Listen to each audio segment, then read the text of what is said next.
Salam uşaqlar, bu videoda 13-cü səhifəni işləməyə başlayacağıq. Vaxt itirmədən keçək 38-ci suala. 38-ci sual keçən dəfəki videodakı 37-ci suala oxşardı.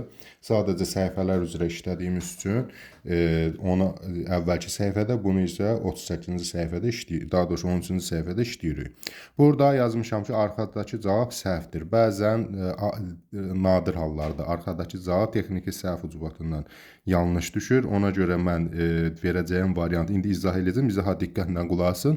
Arxadakı ilə uyğun gəlməyəcək, 37 uyğun gəlir. 38 uyğun gəlməyəcək, sadəcə orada texniki səhv olub. Yəni, bəzən səhvləri uşaqlar yazır ki, arxadakı cavab uyğun deyil. Mənim əvvəlki kanalımda da var, şərhlərdə deyirlər ki, səhvdir, amma səhv deyil. İzahı tamamilə doğru olacaq. İndi diqqətlə qulaq asın. Deməli, deyir ki, 3-cü birləşmənin formulu x3, y2-dir. Yəni, bunun formulası x3, y2-dir. Yazdıq bura. 3-cü birləşmənin formulu x3, y2-dirsə, birinci və ikinci birləşmə, yəni bu birinci, ikinci birləşmənin formulunu müəyyən edin. Qrafiklər əsasında bu birinci, ikincini də müəyyən eləyəcəyik. Qrafikdən görürük ki, aşağıdakı xətt y-in kütləsidir. Yəni, burada kütlə y yazıb. Və fikir verir ki, burada 8. Həm birincidə, həm ikincidə, həm üçüncünün kütləsi 8-ə bərabərdir. Yəni, hər üçünün kütləsi eynidir. Deməli, hər üçündə də y2 olacaq da, ikincidə də y2 olacaq, birincidə də y2 olacaq. Çünki üçündə də kütlə eynidir axı, ona görə. Daha sonra baxıb görəm ki, x xətti və burada yenə 3 dənə ədəd var. 7, 14, 21. Bu 7-nin qatsayılarıdır da 7 1-in, 7 2-nin, 7 3-ün. Görürəm ki, birinci birləşmə, bu birinci birləşmə, ikinci birləşmə burada, üçüncü birləşmə burada. Mən üçüncü birləşməni bilirəm. Üçüncü birləşmə 21 3-ə bərabərdirsə, 14 neçəyə bərabər olacaq? 2-yə. Yəni olacaq x2. 7 neçəyə bərabər olacaq? 1-ə. Yəni olacaq x1. Aydındır. Yəni 7 qram bir dənə x-dir, 14 qram 2 dənə x-dir, 21 qram 3 dənə x-dir. Daha sonra 8 qram həm 1-də, həm 2-də, 3-də 2 dənə y deməkdir. İndi burada bizdə 3-ü vermişdi hazır. Bizdən 1-i 2-ni soruşur. Sadələşdirmə aparır, daha doğrusu yəni ixtisar aparır. x2, y2 nə deməkdir? İkisini də 2-yə bölsəm, çünki bölünməyən ədəd olmalıdır, olacaq x, y. Və yaxud da x1, y2 nə deməkdir? Yəni x, y2. Buradan 1-i də silərəm. O halda ikinci birləşmənin formulu oldu x, y. Birinci birləşmənin formulu oldu x, y2. Birinci birləşmə bax budur, x, y2. İkincisi də budur, x, y. B variantına uyğun gəlir. Arkada A variantı yazıb, bunun yerləri səhv yazıb. Böyük ehtimalla burada birinci birləşmə biz görürük ki, x, y.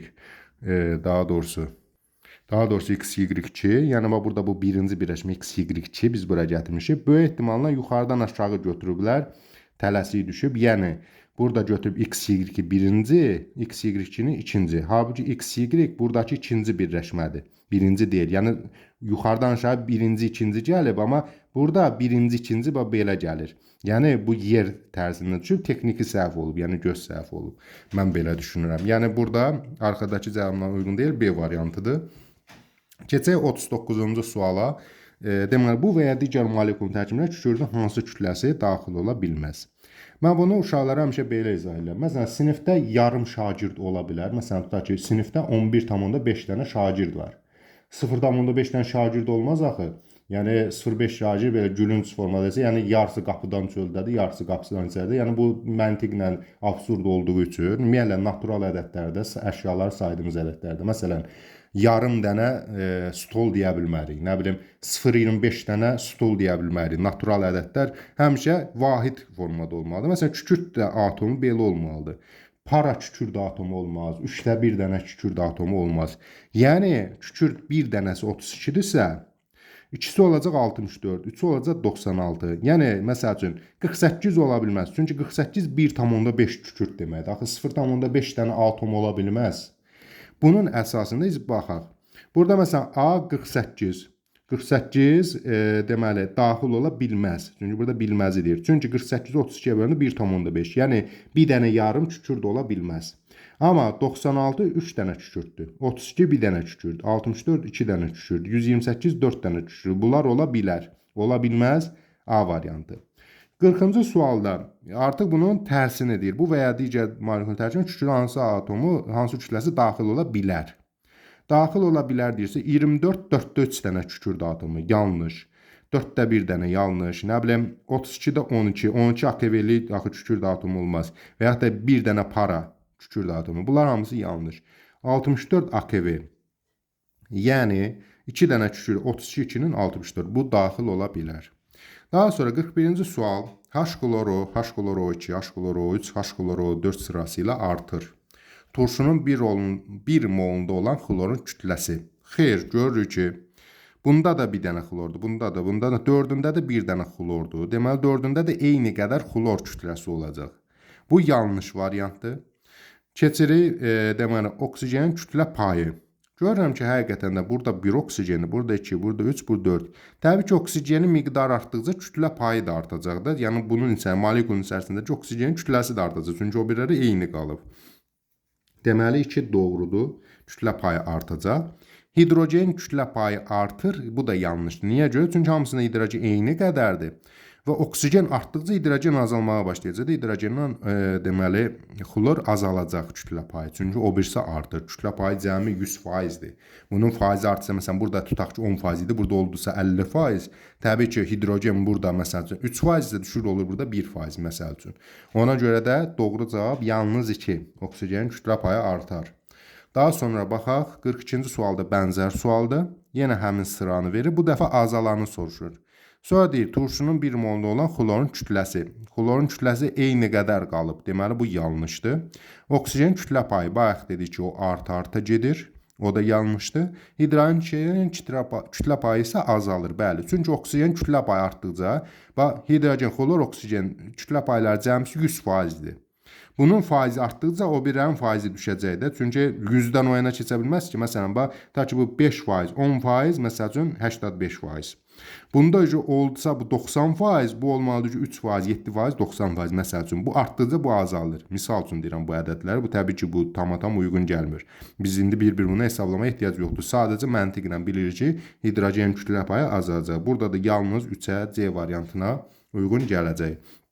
Çünki hidrogen sayı artmır, eyni qalır. Onun müqabilində oksigen artdıqca hidrogen düşmüş olacaq. Tərkibində 43, tərkibində karbon kütlə payı 75% olan karbohidrogenin sadə formulunu müəyyən edin. Bundan qabaqki sualda bənzər sual işləmişdik. Deməli, indi bu dəfə karbonu deyir. Məsələn, karbohidrogen nə deməkdir? Yəni, karbon və hidrogendən ibarətdir. İndi burada X, Y-i tapmalıyam. Yəni, karbon və hidrogenin ayağını, indeksini tapmalıyam. Deyir ki, 75% karbondur. Cəmi 100% isə 75-i budursa, təbii ki, hidrogen neçə düşəcək? 25%-i düşəcək. Yəni 75% karbon, 25% hidrogen olacaq. İndi formulanı tapmaq üçün kəsr xəttini çəkərəm. Aşağı isə nisbi atom kütlələrini yazaram. Bu qaydanı bir neçə sualda da belə işləmişik. Həmişə də eyni tipdə, eyni qaydada istifadə edilir eyni tip suallarda. Karbonu 12-yə bölürəm, hidrogeni 1-ə bölürəm.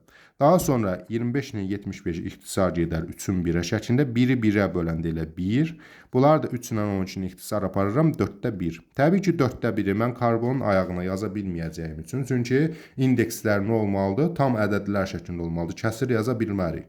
O halda hər iki tərəfi 4-ə vuraram. 4-də 1-i 4-ə vuranda eləyəcək 1. 1-i 4-ə də vuranda eləyəcək 4.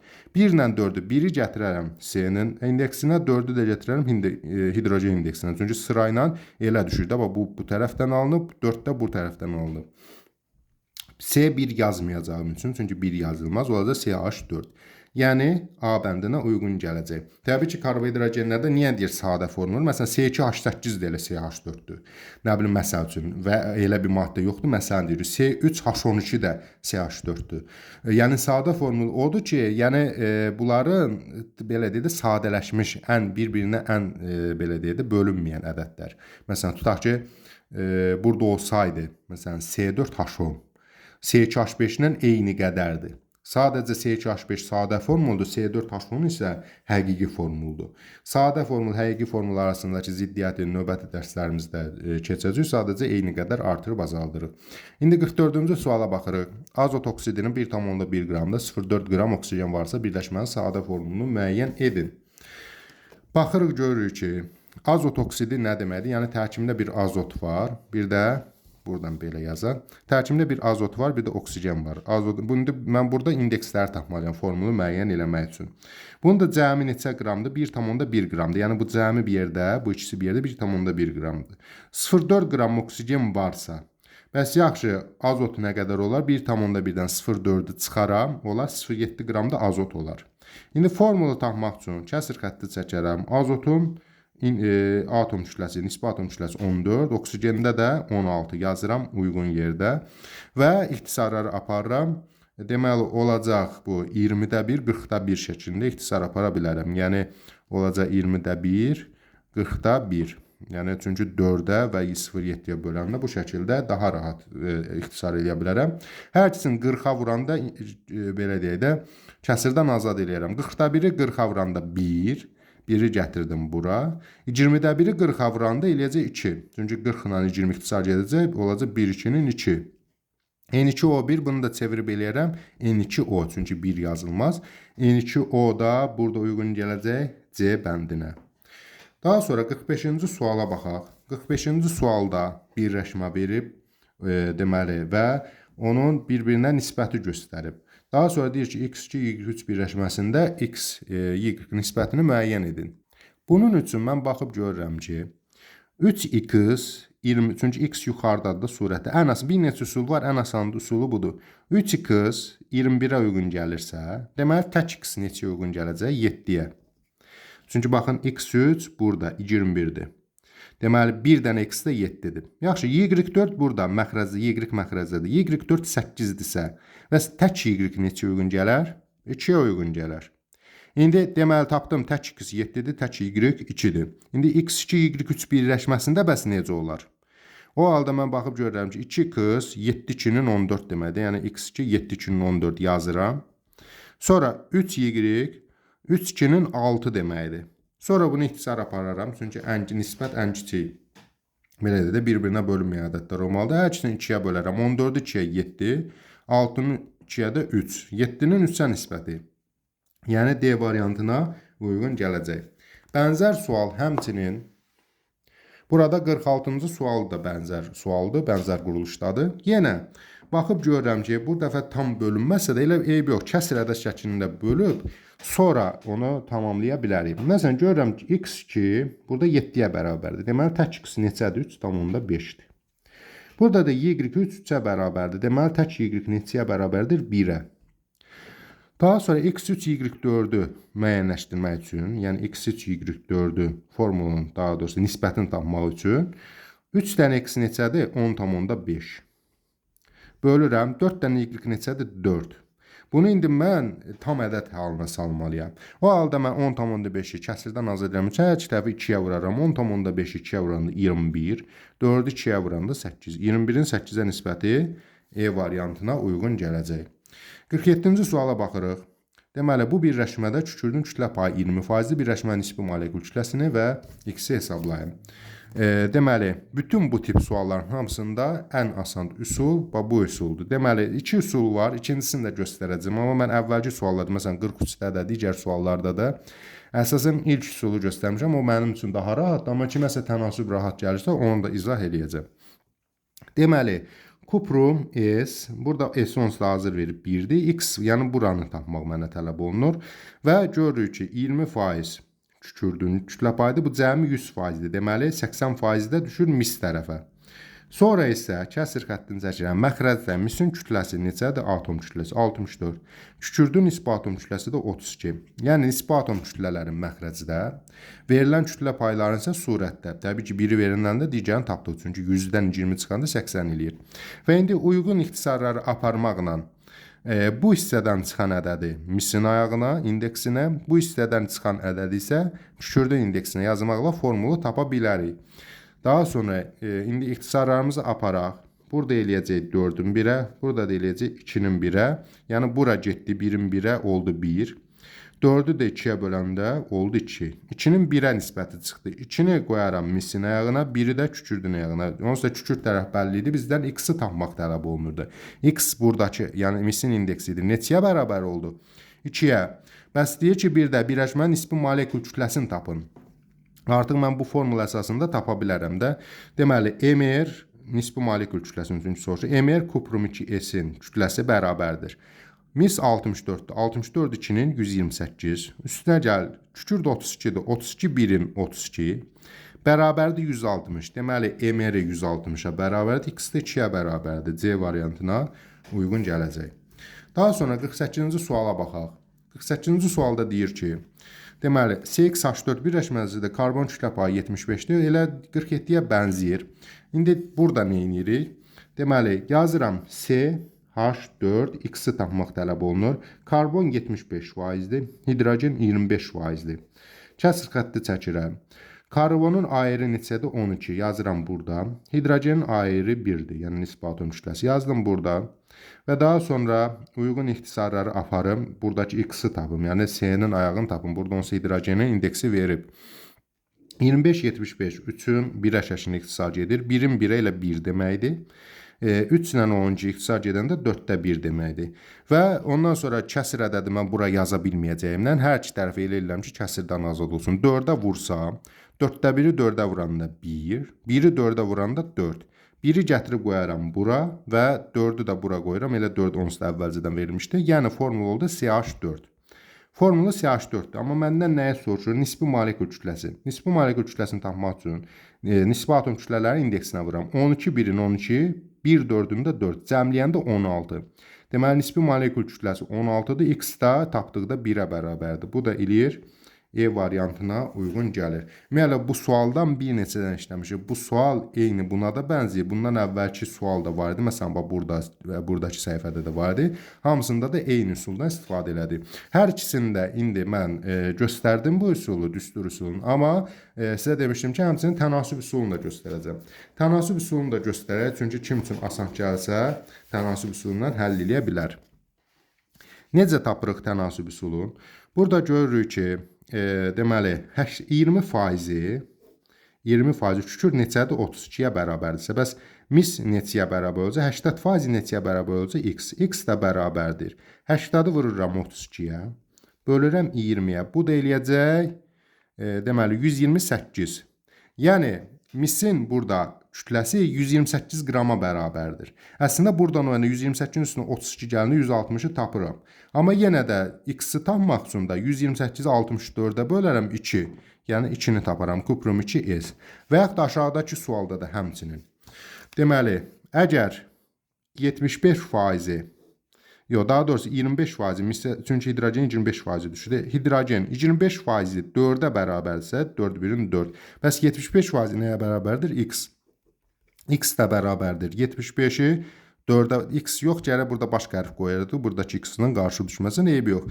75-i 4-ə vurub 25-ə bölə. 75 vur 4 bölünsün 25. Bu zaman ixtisar gedər 4 üçün 12. Yəni karbonun da kütləsi burada olacaq 12 qram. Onsuz da C də 12 olduğu üçün 12-ni 12-yə bölərəm C1. Və ondan da əlavə kütlənin də tapmaq üçün 12-nin də üstünə 4 gələrəm 16. Yəni yenə 16 bir cavabını taparam. Tənasüb üsulundan da həll edə bilərsən, amma düşüncəmə görə düstur, daha doğrusu yəni o bayaq kəsir xətti ilə çəkdiyimiz üsul daha rahatdır və hamısına tətbiq eləmək olur. İndi 49-cu, 50-ci suallara baxaq. Bir-birinə çox bənzəyirlər. Maddə kütləsinin saxlanması qanununa əsaslanırlar. 49-cu suala əvvəlcə baxaq. Deməli, deyir ki, reaksiya Y3 və XOH maddələri daxil olur və tam daxil olur bu reaksiya. Yəni artıq maddə qalmayıb. Reaksiya məhsulu da bax bu maddələrdir. Və görürük ki, hər ikisi m qram, yəni eyni qədər qram reaksiya daxil olub.